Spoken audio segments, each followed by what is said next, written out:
Hey Faithful, welcome to another episode of Voice of a Niner Faithful. I'm Jason, your host, and today we'll be discussing the unfortunate loss to the Houston Texans, 15-26. But before we get into that, don't forget to like, comment, and subscribe to get more content from a fan's point of view.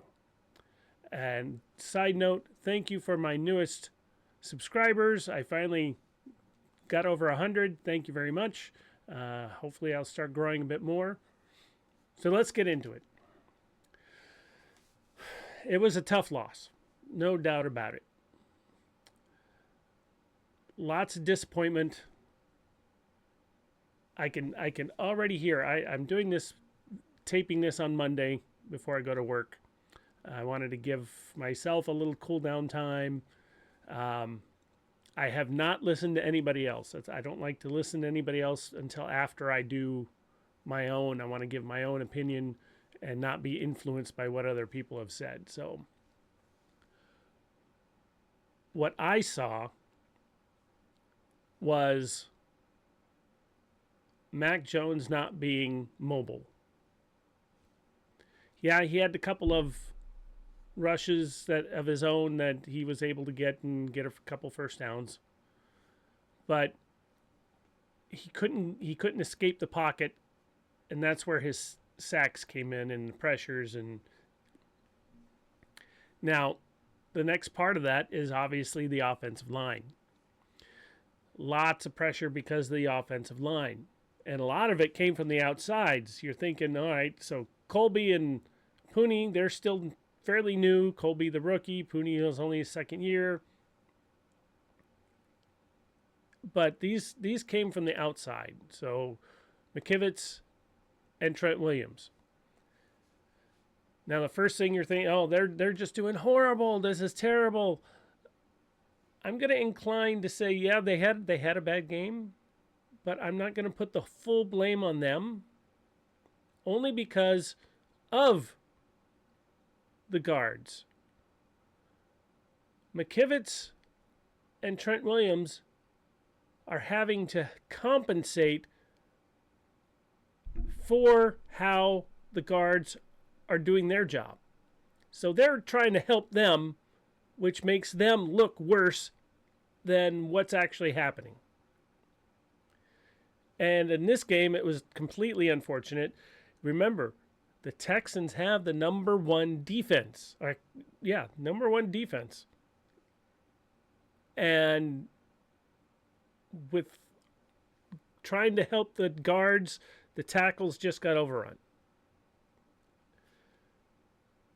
But it's still partly on them, partly on the guards, partly on Mac Jones for not being as mobile. And I'll even go as far as saying, yeah, this is somewhat on the play calling. I have read, I don't listen to anybody before I do this, but it's hard not to read what other people have put out there. I have read that some people are thinking, why didn't you use Christian McCaffrey more in the first quarter or even the first half? Kind of hard to use him when we can't even get, 3 and out. We can't move the ball. Yeah, you can say, oh, well, if you would have gave it to him, he would have moved the ball. Even when he did finally get the ball, he made some good runs, but a lot of them were right at the goal line or behind the line. So the Texans defense was holding him even when he was getting the ball. So there's no guarantee he would have been able to help in that first quarter or in the first half. So let's cut that part out. Yeah, he probably could have used Christian McCaffrey more in the first half for sure. But even if he had, would it have really helped much? That Texans defense, monster defense, hence they are the number one defense. Now, speaking of defenses, our defense didn't do much better. I mean, injuries are just killing us. Yeah, it's next person up mentality, and we've been doing pretty good all year. It pretty much bit us in the butt this game. We Okawanu went down, another injury. I think there were a couple other injuries as well. And it just went downhill.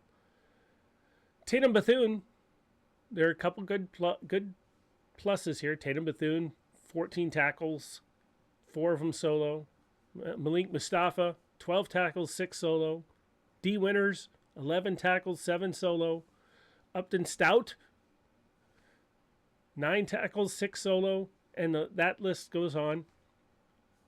Yes, Alfred Collins and Michael Williams, they're top 2 picks in the draft. And for some strange reason, people initially they put them on such a high pedestal because they're the first round picks and second round pick. Oh my God, they have to produce the moment they step onto the field. They're rookies. Yes, there are some rookies that automatically produce, but the rarity of that is crazy. We got lucky when we got Nick Bosa. His rookie season was incredible. That doesn't mean it's going to happen with everybody. How many first-round picks have been busts over the years? Not just for our team, for the whole NFL. So let's calm down on that part of it. Yes, they're still developing. They're still doing okay. They're still learning. They'll get there. They both have shown a lot of promise. So let's cut them some slack. But the case in this one, we just couldn't get to the quarterback. 0 sacks. Quarterback hits, there were a total of 2 quarterback hits. Okawanu did 1, and Alfred Collins did the other one. But to say that this was a game where we just pretty much, to say that we couldn't get to the quarterback is an understatement. We just it was terrible. This, more than anything, this game should show we need to trade for that defensive end and the linebacker spots. Not to say both our main linebackers right now, Tatum Bethune and D. Winters, did really good. Like I said, 14 tackles and 11 tackles. But we need to pressure the quarterback, and we're not doing it. We still have a good record. 5-3 isn't anything to, throw out or anything. This isn't 2020 or 2024. We're 5-3. And 2 of our 3 losses came against AFC opponents. So if we can keep that, it's not a horrible. It's terrible that we got lost, but against the AFC at the moment. My feeling is that we will be trading soon for a defensive end. Who it is, I don't know. The Bengals lost, so there's another possibility of Trey Hendrickson, I guess. The Jets won, but they're still 1-7, so we could possibly get something there. Yeah, the Dolphins, I think, won even, but they still suck. So players we can get there. The Titans, I saw a trade happen. Someone from the Titans is going to the Rams. A cornerback. I don't remember the guy's name. But all in all, this game shows us that we need those positions. I still think if we can get another guard on offense as well, or Ben Barch comes back so Connor Colby doesn't have to be in there, that would definitely help. But until that happens, we need to get Brock Purdy back behind center. He's more mobile. I think, again, fans' perspective, I think he's more accurate. I think he sees the field better than Mac Jones.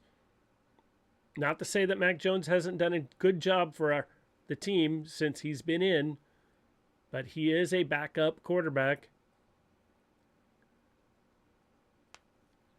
And there's a reason we paid Brock Purdy. So all you people out there still saying that, oh, Mac Jones is better than Brock Purdy. No, there's a reason there. Even Mac Jones has said it. Hey, I'm the backup. I'm not here to take his job. I'm just here to cover for him until he heals up. So Brock Purdy comes back in. Ricky Pearsall comes back in. George Kittle is looked better today or yesterday, than he did the previous week when he first came back. And National Tight Ends Day, 2 of our tight ends got our touchdowns. I'm happy with that. Wish it were more, but at least our tight ends got touchdowns on National Tight End Day.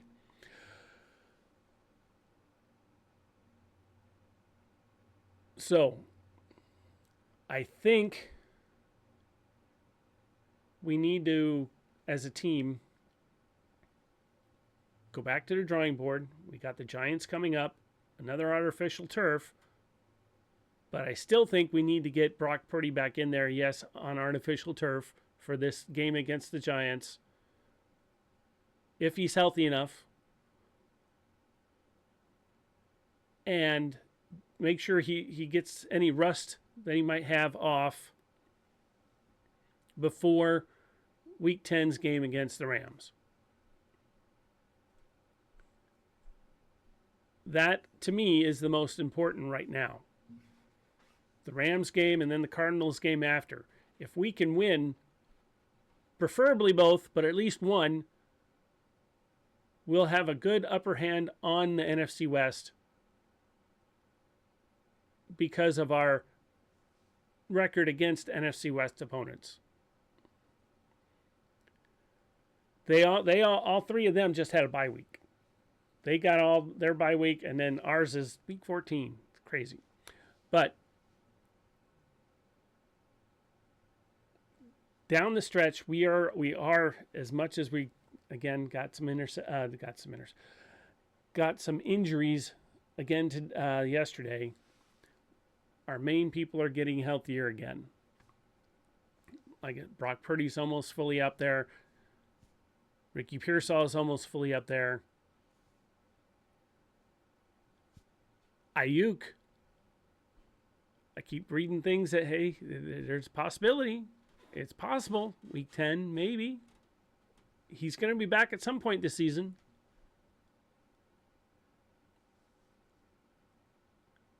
And the stretch is what matters to get us into the playoffs, because we only need probably 5 more wins.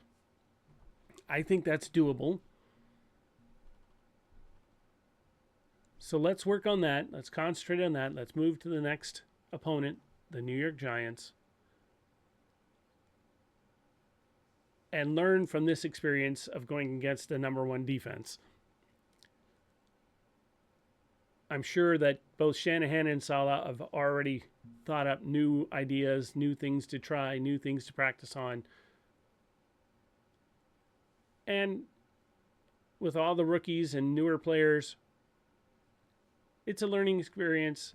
By the end, when we get into the playoffs, and I'm still confident we'll make it to the playoffs, everyone be in sync. All right, with that, I got to finish getting ready to go to work. You guys have a wonderful rest of your week. Look for 49ers Trivia Thursday coming up on Thursday. Send me your comments and all that. If you want to hear anything particular, there is a particular subject that somebody asked me to talk about for that particular episode. So I will be talking about a particular person for 49ers Trivia Thursday. Look for that. And have a great week. Go Niners.